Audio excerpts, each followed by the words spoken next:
Bored, unfulfilled? Does every day feel exactly the same?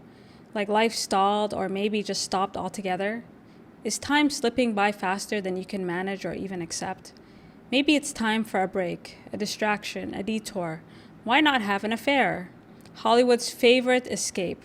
Because what better way is there to appreciate what you have than to lose it? To borrow the words of renowned psychotherapist Esther Perel, I would no more recommend having an affair than I would recommend getting cancer. However, for years, Hollywood has glamorized and romanticized infidelity, highlighting its destructive consequences while overstating its supposed healing potential. It often does so by demonizing and destroying the source of temptation while excusing the tempted from accountability, guilt, or shame. A pattern beautifully disrupted by the modern classic Little Children. Based on the novel of the same name, the film follows Sarah and Brad, two married suburbanites whose affair quickly spirals when they attempt to turn fantasy into reality. The film stars the great Kate Winslet and the horribly underrated Patrick Wilson as lovers Sarah and Brad. What begins as a lustful affair quickly spirals into something more serious, threatening to shatter their world and unravel the lives they thought they knew. By Hollywood standards, Little Children is actually a refreshingly realistic take on what an affair is. Instead of outsourcing blame to an attractive outsider, it holds both parties equally accountable. It challenges the notion that affairs just happen, revealing instead that they often involve a calculated abandonment of self-control. We become so deeply immersed in Sarah and Brad's affair that we actually start to believe that they may be soulmates. However, the film makes it clear that what they perceive as love is actually a byproduct, first, of Sarah's deteriorating relationship, and second, Brad's yearning to find purpose. The film opens up with a child's voice asking, "Want to take a walk with me?" Then cuts to a series of trinkets, each one dressed as a different character or figure. We are introduced to a dangerous predator who has recently been released back into the community. While the film offers only a brief glimpse of him, the novel paints a much clearer and more disturbing picture of a deeply disturbed man who preys on young children. The opening serves as a perfect prelude to Brad and Sarah's affair, one that teeters dangerously between self-destruction and total annihilation. We are introduced to Sarah sitting alone on a bench, quietly observing a group of mothers nearby as they gossip and watch their children. The contrast between Sarah's actions and her self-perception is striking. She views herself as an outsider, an anthropologist, silently judging the suburban mothers around her. Yet she slips into the very cliché she believes that she's above, a textbook affair with a more attractive man. Sarah first notices Brad at the park among the group of women. She is surprised to see a man there in the middle of the afternoon, only to learn that he's been there a number of times. While secretly watching him, Sarah gets the chance to speak with Brad when her daughter calls her over to push her on a swing. As an incentive, one of the mothers challenges Sarah to get his number in exchange for money. Sarah and Brad's children are a constant presence throughout their affair. Not only do they facilitate their time together, but they challenge the legitimacy of their connection. During their conversation, Sarah is struck by Brad's unexpected candor about his life and his failures. His openness disarms her, triggering a sense of vulnerability she's rarely allowed herself to feel. What was meant to be a lighthearted dare to amuse the other mothers turns into an unexpected, earth-shattering event. Eager to extend her time with Brad, Sarah informs him that the other women have actually been fantasizing about him. The revelation is both shocking and flattering to Brad, sparking a connection that quickly escalates. What follows is a spontaneous hug, then a kiss, in broad daylight under the watchful eye of happily married housewives tending to their children at the park. What sets Sarah and Brad's affair apart is how slowly it unfolds. After their first kiss, it seems as though their connection has actually run its course. But instead, it opens up a floodgate of emotions that neither one of them were really prepared for. Not only had they completely betrayed their own values, they had done this in broad daylight, in plain sight. Both Sarah and Brad have this longing to feel seen, understood, and appreciated. Their connection is driven more by imagination and emotional projection, rather than any shared values or common ground. The lead up to their physical intimacy is one of the most striking aspects of this story. Most Hollywood movies depict affairs as being primarily driven by physical attraction. However, this film takes a different approach. Sarah and Brad's relationship is very much rooted in some type of emotional escape. Even before they see each other again, both Brad and Sarah feel more alive. They start to experiment with these new versions of themselves, exploring roles and desires they believed were out of reach. The title of the film alludes to the duality of this. As children, we are free to explore different roles, experiment with who we might become. We start off as curious and free, gradually shift to more obedient children who follow instructions without hesitation. Neither Brad or Sarah can really fulfill their partner's needs. In addition, they have been unable to find a version of themselves within the marriage that feels authentic or fulfilling to them. Their affair is not so much about seeking belonging, but almost a quiet revenge against themselves for abandoning all the possible versions of themselves they could have become but never really dared to try. After the kiss, Brad does his best to watch out for Sarah, hoping to run into her at the park or one of the many spots he mentioned he and his son Aaron often visit, but his efforts prove fruitless. In contrast, Sarah retreats into isolation, bringing her daughter Lucy to empty, grassy fields, contemplating her encounter with Brad. Eventually, Sarah is able to break free of her isolation when she walks into her husband looking at explicit material on his computer. The contrast between Sarah and Brad's relationship is key to understanding why they decided to pursue this affair. Sarah's husband, Richard, is one of the most fascinating characters in the novel. He is rarely seen in the film, and this is to note the deteriorating relationship that they have. He's introduced to us in the film as being obsessed with this online vixen he accidentally stumbled across while he was working. His fascination and obsession grows to the point where he actually orders her panties. And he not only starts to fantasize about being with this online woman, but potentially helping her with her business. It's not explained in the film, but the reason he married Sarah was in part to save him.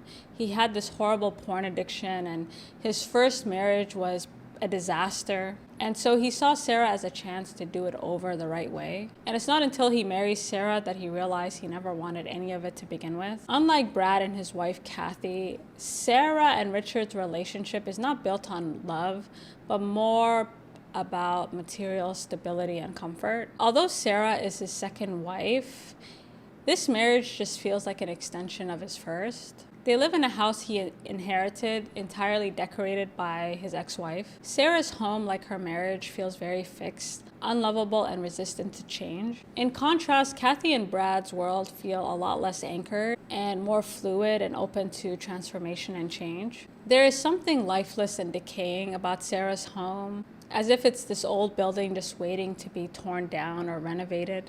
Now, although Richard does not physically cheat on her until the end of the novel, he emotionally and mentally withdrew from her long before she actually met Brad.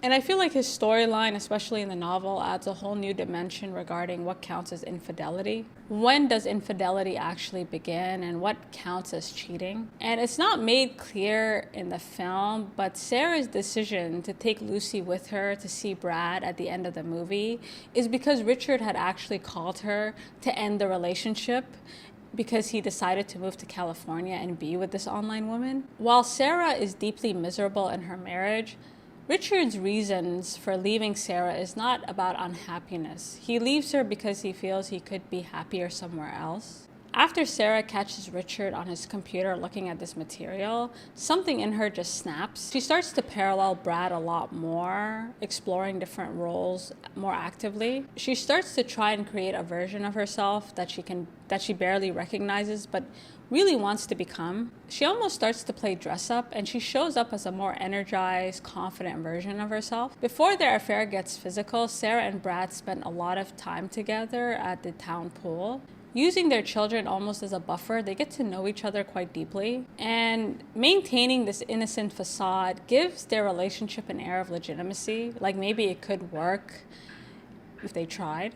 What makes infidelity so dark is the secrecy. Everything is done behind closed doors. It's hidden away from civilized society. And the secrecy is actually what makes an affair so intoxicating, and part of the reason why people pursue them. Within the confines of a very limited space, anything feels possible. Because their affair is not a real relationship, it's untouched by the outside world. There are no responsibilities, any real obligations. And it's a risk they believe offers them a chance to transcend to this alternate reality where they can reimagine and reinvent themselves. Because they can't actually have each other in real life, their desire for one another just intensifies. And it's this uncertainty of not knowing when you're going to see the other person that keeps you longing for them. Brad sparks the physical component of their affair when he discovers a photo of himself tucked inside her poetry book, confirming what he suspected all along. When the affair turns physical, Brad and Sarah find themselves spending a lot of time in attics and laundry rooms. Despite the escalation of their affair, they still attempt to maintain this innocent public facade, meeting at the town pool every day, in part because they really want to see each other, and in part because their children have actually become very close friends and they kind of develop a codependency. Once the affair becomes physical, the rift between Brad and Sarah is a lot more clear. Brad is filled with shame and guilt, whereas Sarah is euphoric. During their time together, Sarah and Brad embark on exploring every possibility. Brad even joins a nighttime football league where the players wear no protective gear, and Brad carries this very deep desire to fly. By risking everything, including his physical well-being, he somehow hopes to transcend his reality and transform into something else, something bigger than what he is. Brad's storyline is paralleled by that of a former officer, Larry, who's obsessed with a recently released creep we're introduced to at the start of the film. In the book, the conflict between Larry and Ronnie is a lot more intense. Larry relentlessly pursues Ronnie, making his life a living hell. Ronnie is not only a child predator, but he's suspected of murdering a young girl. Now, in the film, he's given a more redemptive arc, whereas in the novel, he's confirmed to be a lot worse than we could imagine. The contrast between Larry and Brad is very effective in the film.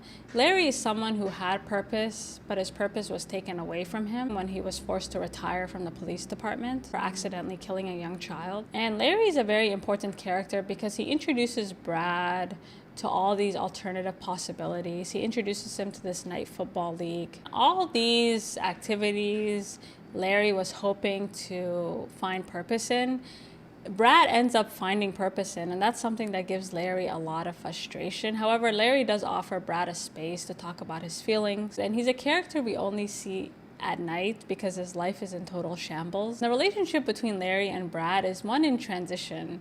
They find each other at this very peculiar time in their life where they're just kind of paralyzed. They never see each other during the day. They never meet each other's families. It never crosses that threshold.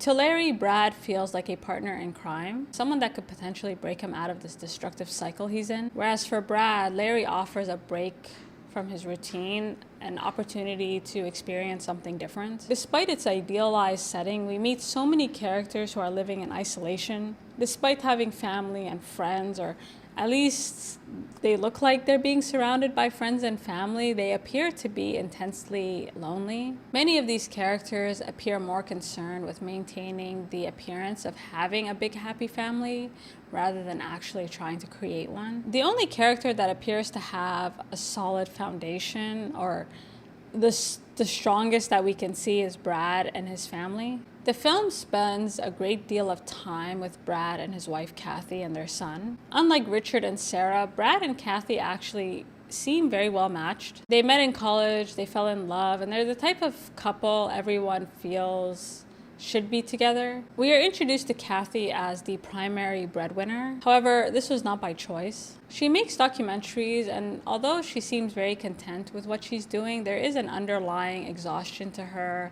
like she's reached a dead end. She constantly hovers over Brad regarding finances and household chores, while at the same time trying to boost his ego and confidence, hoping that he'll pass the bar exam, finally providing this comfortable life she's been anticipating for some time. The movie offers little context regarding their relationship, but in the book it's made clear that Brad had doubts regarding Kathy when they first met. He saw her as a superficial hipster whose ultimate goal was to marry a breadwinner, something that Brad was actually happy to support provided he could pass this bar exam.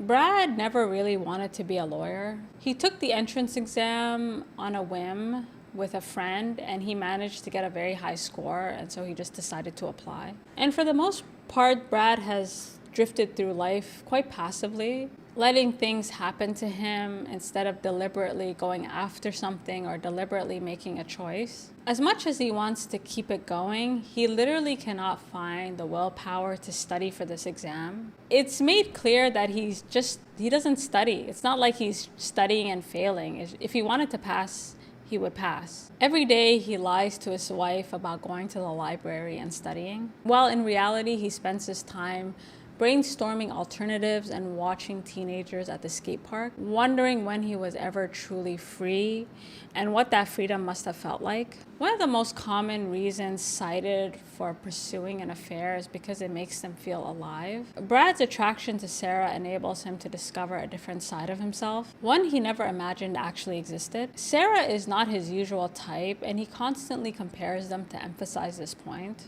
However, the way she sees him unlocks all this infinite potential inside of him. She feels perfect because she represents an escape, a doorway of possibilities that never really seem to end. And the longer the affair goes on for, the harder it is for them to compartmentalize their feelings. A book heavily referenced in the film is Madame Bovary. The novel follows the famous Emma Bovary, trapped in a loveless and hollow existence. Emma Bovary is a deeply complex character whose psychology is shaped by dissatisfaction, idealism, and escapism. Trapped in a mundane life and yearns for passion, luxury, and excitement. This romantic idealism leads her to constantly compare her life to fantasies she cherishes, fueling a persistent sense of dissatisfaction. During a book club meeting, Sarah explains how her perception of the novel has actually changed now that she's having an affair. What she once saw as a story about naivete has actually transformed to a search for romantic love and an alternative for a more fulfilling life. Her point of view is challenged by Mary Ann, and she's one of the women who actually witnessed Sarah kiss Brad at the park that day.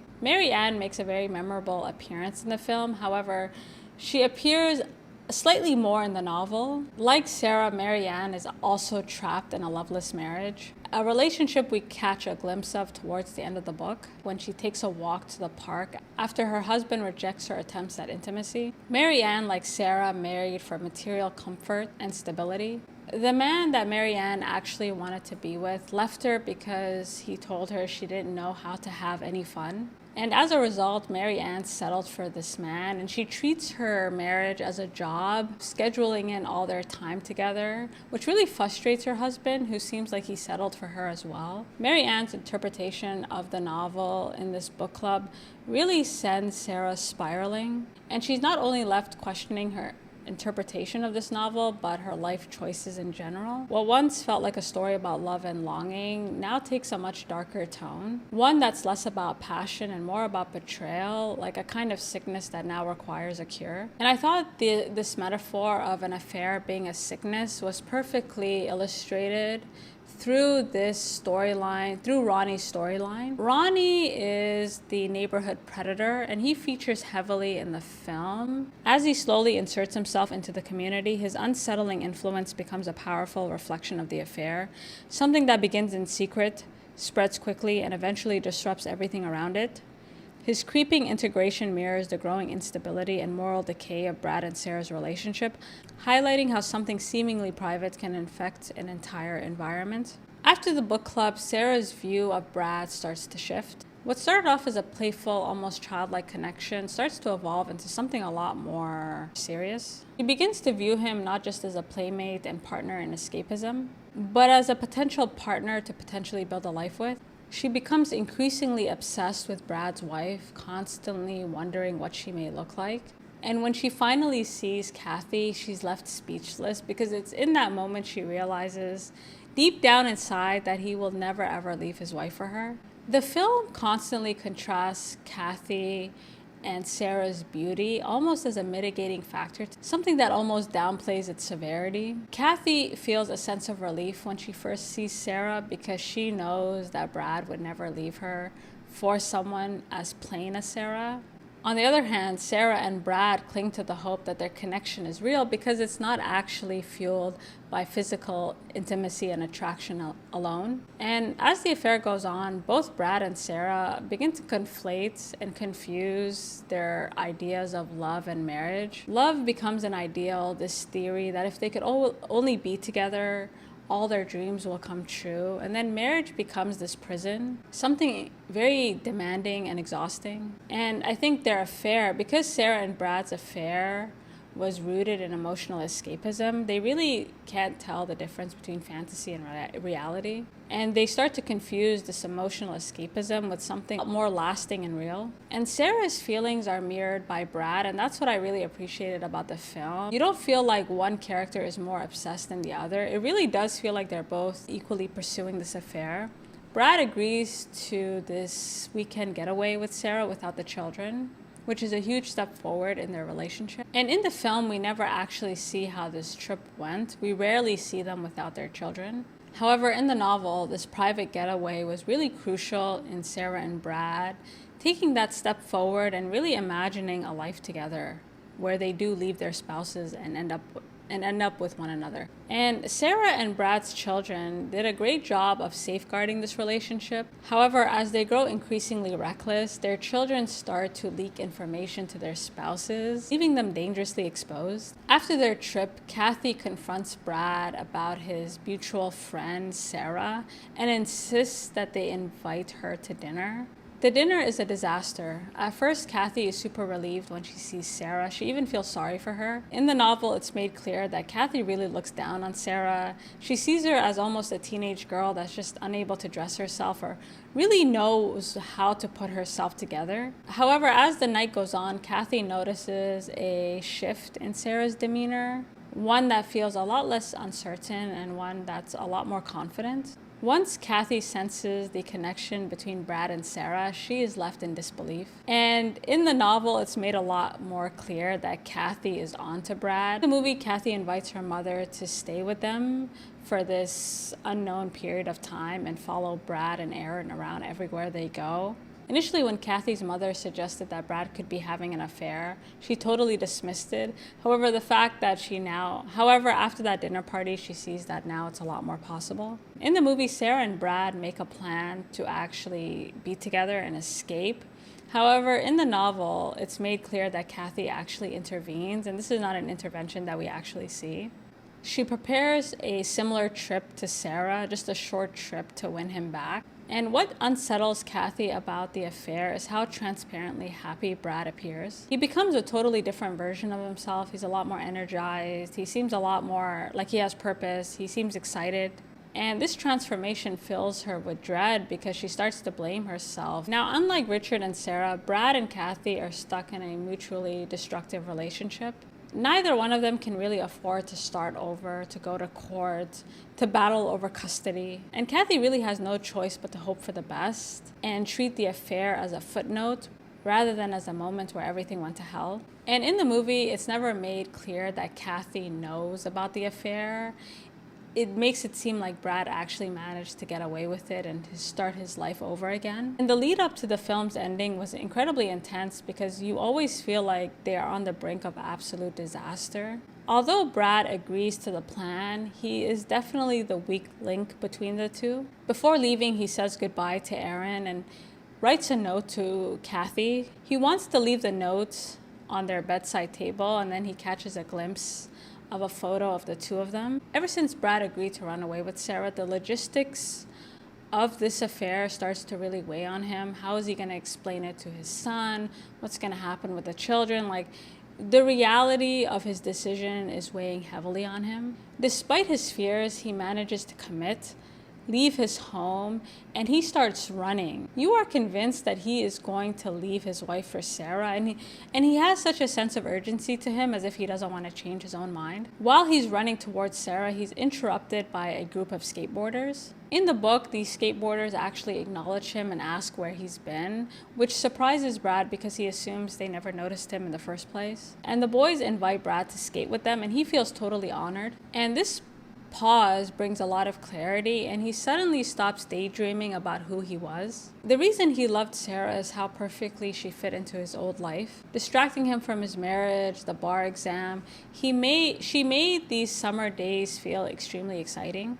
And it's in that moment he realized that they could not possibly be happier than they were this summer. And while he's spending time with the skateboarders, he realized that whatever Sarah activated inside of him, he was no longer afraid to lose, and therefore he didn't really need her anymore.